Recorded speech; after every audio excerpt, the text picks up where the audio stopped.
And on the Legends edition today, we have a wonderful woman who has achieved great feats in her life. And this is none other than Pauru Choda.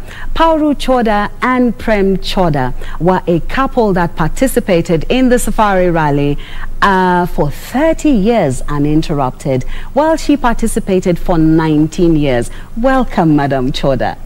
Good evening, viewers. Good evening, madam, and very happy to be here with you on this auspicious occasion. Thank you so much. Oh gosh, the pleasure is all ours. I have always personally looked out, to meet you, and unfortunately I didn't have a chance. I met you now, and I'm so happy. So please tell us about your exploits on the terrain, rough terrain. I know you also participated in safari rallies in the Himalayas, but first let us start in East Africa. How did you participate? How did you join?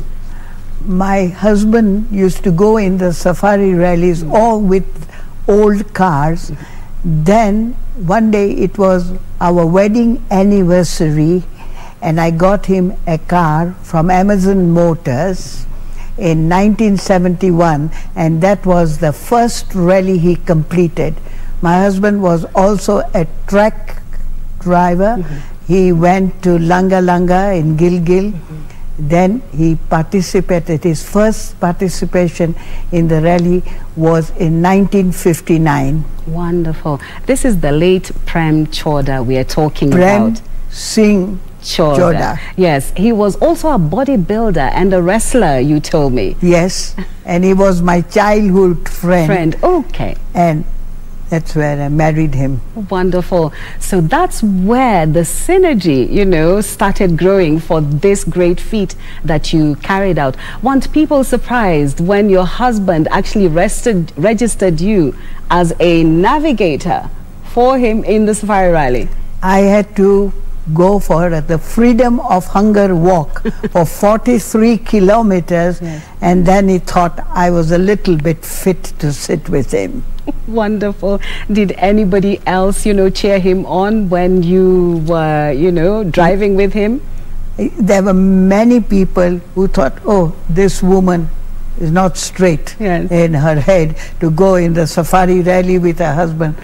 But when I finished in 1973, 74, 75, 76, I said, no, this woman is all right for the safari.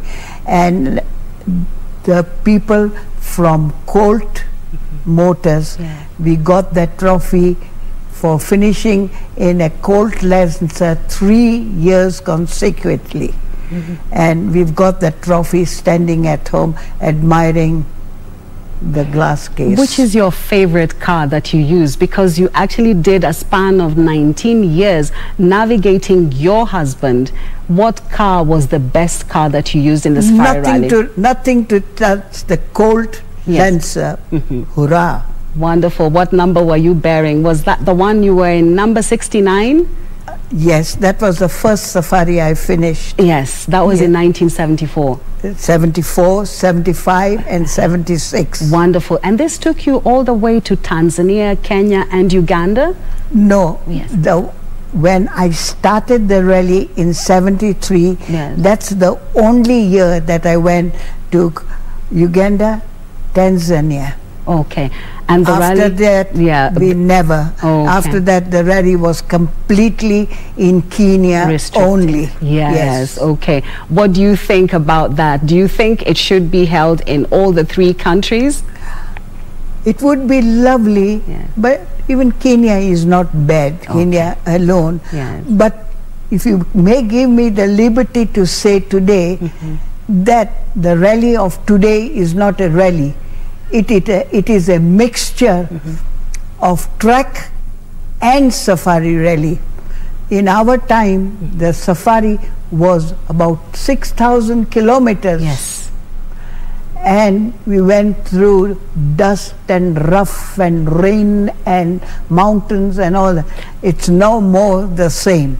Now it is a track race. By the way, there was a time you and your husband were actually submerged in a river. How did you get out of that? Well, God's wish. And another thing I must say, that my husband was a very good driver. Yes. Very good driver once again. And we went submerged in water completely in Kitui. Yes. It was a section in Kitui. Yeah, it was, you know, submerged in, there was a lot of rain and floods. Yes, we remember very, very well. In olden times, yes, the rally was always at Easter time. Yes. And all the people from the villages and everywhere came to see us, and it was great fun. Easter time was rally time. Now, let me ask you a question. You know, being a navigator of an experienced rally driver, because your husband actually did 30 years consecutively.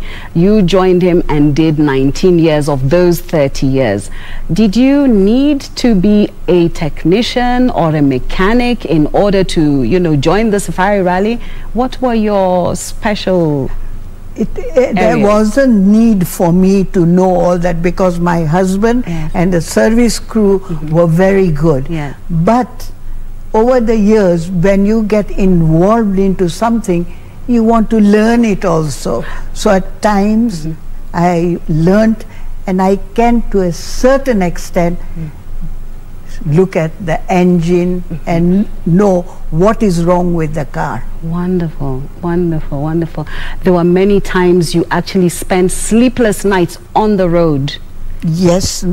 Now, madam, in those days, it was not restricted only to daytime rally. We had to rally night and day. And so, at times, when a tarmac section came, which was not competitive, I used to take my husband and go to sleep on the tarmac. I noticed your cars did not have so many endorsements, no stickers, no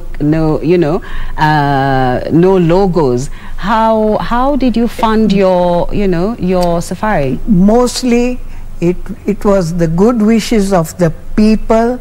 We had no big sponsoration from anybody, anytime, and always we were known as private entrance. Okay. Wasn't that a strain on you financially?